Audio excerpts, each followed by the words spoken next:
Shri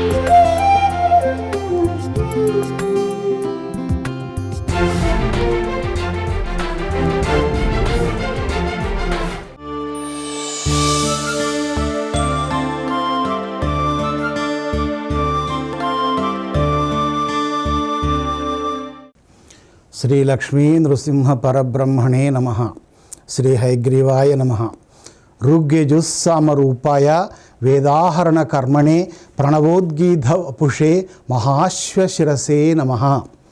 Doordarshan Yadagiri channel వీక్షకులకు శుభోదయం. మనకు కృతజ్ఞత, కృతఘ్నత అని రెండు పదాలు మనం వింటుంటాం తరచుగా. కృతజ్ఞత అంటే చేసిన మేలును మరిచిపోకుండా ఉండటం కృతజ్ఞత. కృతఘ్నత అంటే చేసిన మేలును మరిచిపోవటం, దాన్ని గుర్తుపెట్టుకోకుండా ఎదుటి వారికే మళ్ళీ కీడు చేయటం. ఒక రకంగా చేసినా చేయకున్నా చేసిన మేలు మరిచిపోవడం కృతఘ్నత అనబడుతుంది. ఈ రకంగా కొంతమంది వ్యక్తులు మనకు కనిపిస్తూ ఉంటారు. ఇట్లాంటి వాళ్ళలో ఉపకారికి ఉపకారము విపరీతము కాదుసేయ వివరింపంగా, అపకారికి ఉపకారము నెపమెన్నక సేయువాడు నేర్పరి సుమతి అంటాడు సుమతి శతకకారుడు. మనకు మేలు చేసిన వాడికి తిరిగి మనం ఏదో ప్రత్యుపకారం చేద్దాము అనుకోవటం గొప్పతనం కాదట. ఏమిటి అంటే మనకు కీడు చేసిన వాడికే ఆ కీడును మనం ఎంచకుండా, ఆలోచించకుండా, మనసులో పెట్టుకోకుండా అటువంటి వాడికే ఉపకారం చేయాలట. ఇది శాస్త్రం చెప్తున్నది, సుమతి శతకకారుడు చెప్పినటువంటి వాక్యాలు. అయితే కొంతమంది కృతజ్ఞత కలిగిన వాళ్ళు ఎక్కువ మంది ఉంటారు, కృతఘ్నత కలిగిన వాళ్ళు కొంతమంది ఉంటారు. వీళ్ళు చేసిన మేలును మర్చిపోతారు. కాబట్టి ఒక చిన్న కథను దీన్ని మనం ఉదాహరణగా తీసుకుంటే, ఈ కథ శ్రీమద్ ఆంధ్ర మహాభారతం శాంతి పర్వంలో ఉన్నటువంటి ఒక చిన్న కథ. అది ఏమిటి అంటే, మధ్య దేశానికి చెందినటువంటి గౌతముడు అనే ఒక పేరు కలిగిన బ్రాహ్మణుడు ఉండేవాడు. ఆయన ఉత్తమ వంశములో, మంచి వేద పండితుల వంశములో జన్మించినప్పటికీ చిన్ననాటి నుండే చెడుగుగా దుర్వ్యసనాలకు లోనై, అల్లరి చిల్లరి వేషాలు వేస్తూ దురలవాట్లకు లోనై, తన వేద విద్యలు, సంస్కారము, తన జాతి లక్షణం మొత్తం మరిచిపోయి అడవులలో తిరుగుతూ ఒక ఆటవిక కన్యను వివాహం చేసుకొని మద్య మాంసాలకు అలవాటు పడి జంతువులను వేటాడుతూ వాళ్ళందరిలో కలిసిపోయి జీవించేవాడు. అడవులలోనే ఉండేవాడు. కొంతకాలం తర్వాత వీడు విలాసాలకు అంతు లేకుండా పోయింది, చేతిలో డబ్బు లేకపోయింది. ఎట్లా అని మార్గం ఆలోచించి భార్య పిల్లలను వదిలిపెట్టేసి ఎక్కడికైనా వెళ్ళిపోదామని బయలుదేరినాడు. వీడు బయలుదేరిన కొద్దిసేపటికే వీడిని అదృష్టవశాత్తు ఒక వ్యాపారుల గుంపు వేరే దేశానికి పోతున్నదట. ఆ గుంపులో కలిసి వీడు కూడా వాళ్ళతో పాటు పోతున్నాడు. చూద్దాం వీళ్ళు ఎంత దూరం పోతారు అని. కొంత దూరం పోయేటప్పటికీ ఆ రోజులలో ఇప్పటి మాదిరిగా ఈ రోడ్డు సౌకర్యాలు ఇవన్నీ ఎక్కడివి? దట్టమైన అడవిలో పోతూ ప్రయాణం చేస్తూ ఉంటే ఒక అడవి ఏనుగు వీళ్ళ వెంటబడి అందరినీ చిందర వందర చేసి తొక్కి తొండాలతో విసిరివేస్తూ చంపివేస్తున్నది. దాని కింద చాలామంది ఏనుగు చేతిలో చనిపోయినారు. కొంతమంది పరిగెత్తగల వాళ్ళు పరిగెత్తి ముందుకు ఎటో వెళ్ళిపోయినారు. ఒకరితో ఒకరి తెలియదు. ఈ గౌతముడు కూడా ఉత్తర దిశగా పరిగెత్తి పోయి ఒక చోట ఒక పెద్ద మర్రి చెట్టును చూసినాడు. చూసి దీని కింద కాసేపు విశ్రాంతి తీసుకుందాము అని అక్కడ కూర్చున్నాడు. ఆ సమయంలోనే అక్కడికి ఒక పెద్ద కొంగ నడుచుకుంటూ వస్తున్నది. ఇతనిని చూడగానే, స్వామి ఎవరు మీరు, మీ పేరేమిటి, మీరు ఎక్కడికి వెళుతున్నారు, ఎందుకు వెళుతున్నారు, ఏమిటి అని ఆయన వివరాలన్నీ అడిగితే మొత్తం ఉన్నట్టు చెప్తాడు. నేను బ్రాహ్మణ జాతిలో పుట్టినవాడిని, కానీ భ్రష్టుడిని అయిపోయినాను, దరిద్రుని అయిపోయినాను, సొమ్ము కొరకు తిరుగుతున్నాను అంటే ఆ కొంగ ఇతనిని ఆదరించి ఆయనకు గంగానదిలో నుండి చేపలను తెచ్చి కాల్చిపెట్టి ఆ అడవిలో ఉన్నటువంటి పువ్వులు, గడ్డి మొదలైనటువంటితో చక్కటి శయ్య ఏర్పాటు చేసి ఆ రాత్రి విశ్రాంతి తీసుకోని చెప్తుంది, పడుకోబెడుతుంది. ఆ పడుకున్న తర్వాత కూడా ఇద్దరు కొంగ, ఈ బ్రాహ్మణుడు చాలాసేపు ముచ్చట పెట్టుకుంటారు, మాట్లాడుకుంటారు. తెల్లవారిన తర్వాత కొంగ ఏమంటుందంటే, ఓ బ్రాహ్మణోత్తమ, ఇక్కడికి దగ్గరలోనే మధువ్రజము అనే ఒక పట్టణం ఉన్నది. అక్కడ విరూపాక్షుడు అని నాకు ఒక స్నేహితుడు ఉన్నాడు.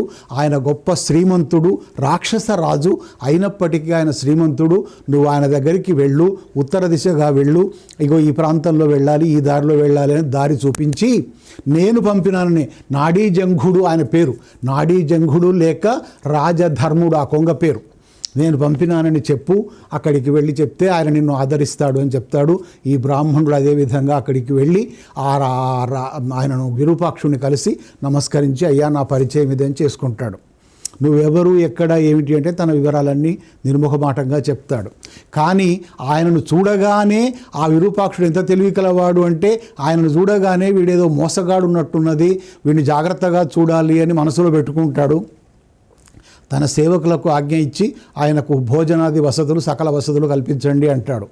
విశ్రాంతిగా హాయిగా తింటాడు, అక్కడ ఉంటాడు ఆ రాత్రి. తెల్లవారి కార్తీక పౌర్ణమి. తన ఇంట్లో ఆ విరూపాక్షుడు గొప్ప సమారాధన ఏర్పాటు చేసినాడు. వందలాది మంది బ్రాహ్మణులను పిలిపించి వారికి భోజనాలు, బంగారు పళ్ళాలలో భోజనాలు పెట్టి చక్కటి వసతులు కల్పించి వాళ్ళ కానుకలు ఇచ్చి పంపిస్తూ ఉంటాడు.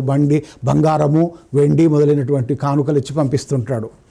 ఈయనకు కూడా అదేవిధంగా బంగారు పళ్ళెంలో భోజనం పెట్టి ఆ పళ్ళెం కూడా ఈయనకిచ్చి మోయలేనంత బంగారం, వజ్రాలు, వైడూర్యాలు మూట కట్టి నెత్తిన పెట్టి వెళ్ళిపోనాయన. సరే, నా మిత్రుడు ఆ నాడీ జంఘుడు పంపినాడు అంటున్నావు కదా, ఆయన దగ్గరికి వెళ్ళిపోని పంపిస్తాడు.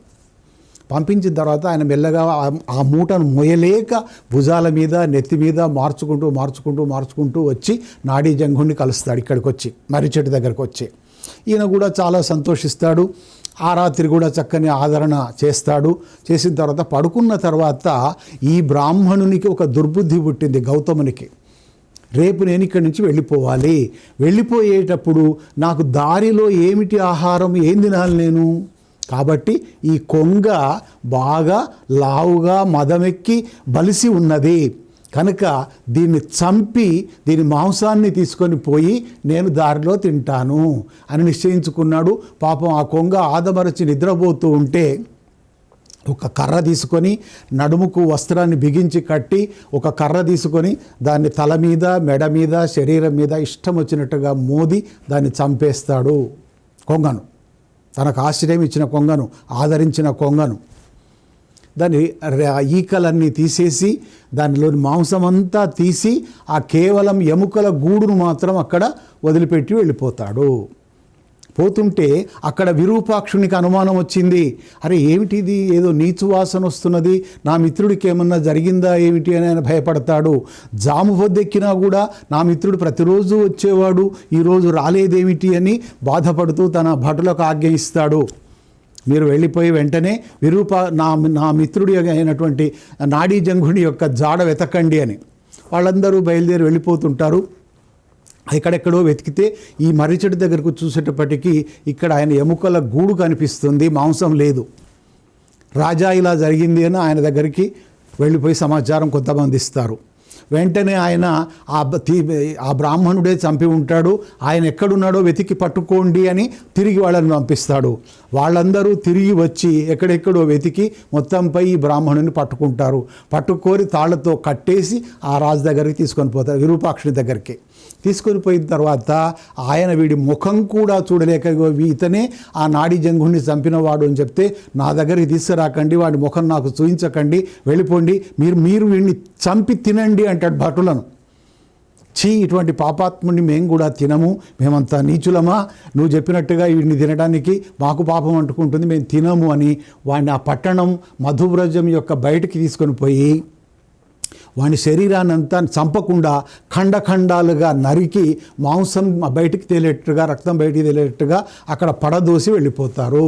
వెళ్ళిపోయిన తర్వాత విరూపాక్షుడు తడబడుతూ ఉంటాడు. ఎట్లా, ఏమిటి, ఏం జరిగింది అని. మళ్ళీ మహారాజా ఇట్లా జరిగింది, అక్కడ వదిలేసి వచ్చినామని చెప్తాడు. చెప్తే ఈ లోపల ఒక కుక్కల గుంపు అక్కడికి వస్తుందట, ఆకలితో నకనకలాడుతున్న కుక్కల గుంపు. ఆ కుక్కల గుంపు వచ్చి ఇతరుని తిందాము అని ప్రయత్నం చేసి, చీ వీడు దుర్మార్గుడు ఉన్నట్టున్నది అని కుక్కలు కూడా ముట్టుకోలేదు. అందుకే కృతఘ్నుని పీన్గును కుక్కలంటూనే అంటారు. వీడు చేసిన వారికి అపకారం చేసి మేలు చేసిన వారికి అపకారం చేసిన వాడు కదా, కాబట్టి వీడి శరీరం మనకొద్దు అని ఆ కుక్కలు వెళ్ళిపోతాయి. చివరికి ఆ విరూపాక్షుడే స్వయంగా వచ్చి ఈ కొంగ యొక్క అస్థిపంజరాన్ని తెప్పించి దానికి సలక్షణంగా శాస్త్రోక్తంగా చితిపేర్చి ఆ అంత్యక్రియలు చేస్తాడు, దహనం చేస్తాడు. ఈ లోపల ఇంద్రుడు వస్తాడు అక్కడికి. ఇంద్రుడు ఎందుకంటే ఈ కొంగ ఇంద్రునికి బ్రహ్మదేవునికి కూడా సాన్నిహిత్యం కలిగింది, అంత మంచి నడవడి ప్రవర్తన కలది. ఈ కొంగ ఒక్కనాడు కనపడకపోతే బ్రహ్మదేవుడు ఇంద్రుడు కూడా బాధపడేవాళ్ళట. ఇంద్రుడు వస్తాడు స్వయంగా అక్కడికి. వచ్చినప్పుడు ఈ విరూపాక్షుడు బ్రహ్మదేవ నా మిత్రుడిని ఎలాగైనా కాపాడండి అని ప్రార్థిస్తే ఆయన ఏం చెప్తాడంటే ఒక ఉదాహరణ చెప్తాడు. నువ్వు అంత్యక్రియలు చేసినావు కదా, ఆ కాడు పక్కనే, ఆ దహనం చేసిన దాని పక్కనే ఒక ఆవు తన దూడకు పాలిస్తూ ఉన్నది. ఆ పాలు చేపుతూ ఉంటే నురగా వచ్చి ఈ అగ్ని మీద పడింది. వెంటనే ఆ నాడీ జంగుడు లేచి తిరుగుతున్నాడు, అదిగో వస్తున్నాడు అని చూపిస్తాడు. అరే ఇది ఎట్లా జరిగింది ఏమిటి అని విరూపాక్షుడు ఆశ్చర్యపోతాడు. కేవలం ఇంద్రుడు బ్రహ్మదేవుని యొక్క దయ వల్ల జరిగింది, ఆయన అనుగ్రహం ఉంటే ఇటువంటివి జరుగుతాయి అని ఆయన చెప్పి ఆ చివరికి ఆయనను గౌరవించి తిరిగి ఈ విరూపాక్షుడు ఇంద్రుడు బ్రహ్మలోకానికి వెళ్ళిపోతాడు. విరూపాక్షుడు కూడా తన ఇంటికి వెళ్ళిపోయి ఈయనను మళ్ళీ సలక్షణంగా స్వాగతం చెప్పి ఆ మర్రి చెట్టు దగ్గరికి చేరుస్తాడు. చేర్చిన తర్వాత హాయిగా కొంగ తన జీవితం తాను జీవిస్తుంది. కానీ ఈ బ్రాహ్మణుడు మాత్రం చేసిన తప్పుకు అవమాన భారాన్ని భరించలేక మళ్ళీ ఇంకేం చేస్తారంటే వాళ్ళు ఇతని యొక్క ధనం మూట ఉన్నది కదా, ఆ మూటను ఏమి ఒక్క రూపాయి కూడా తగ్గకుండా ఆ మూట మొత్తం ఆయన దానికి ఇప్పిస్తే మళ్ళీ అవమాన భారంతో వెనుక చూసుకుంటూ ముందుకు సాగిపోతూ ఉంటాడు, వెళ్ళిపోయి తన పట్టణంలో జీవిస్తాడు. కాబట్టి ఈ రకంగా చేసిన మేలును మరవటం అనేది కృతజ్ఞత అనబడుతుంది. ఈ బ్రాహ్మణుడు చేసింది ఎంతమాత్రం మంచిది కాదు. చేసిన మేలును మర్చిపోవడం, మిత్రుడికి కీడు తలపెట్టడం అనేవి రెండు మహాపాపాలు. కనుక కృతజ్ఞత కలిగి ఉండాలి, కృతజ్ఞుడుగా మారకూడదు. దానివల్ల రౌరవాది నరకాలు ప్రాప్తిస్తాయి. కాబట్టి ఎవరు మనకు ఏ చిన్న ఉపకారం చేసినా దాన్ని ఎంతో గుర్తుపెట్టుకొని వాళ్ళను జ్ఞాపకం చేసుకుంటూ వాళ్ళను పదే పదే స్మరించుకుంటూ వారికి వినయ విధేయతలు చూపిస్తూ మన మంచితనాన్ని చాటుకోవాలి. కానీ వీడు దుర్మార్గుడు, చేసిన మేలును మరిచిపోయేవాడు అని ఈ రకమైనటువంటి అప్రతిష్టను పొందకూడదు.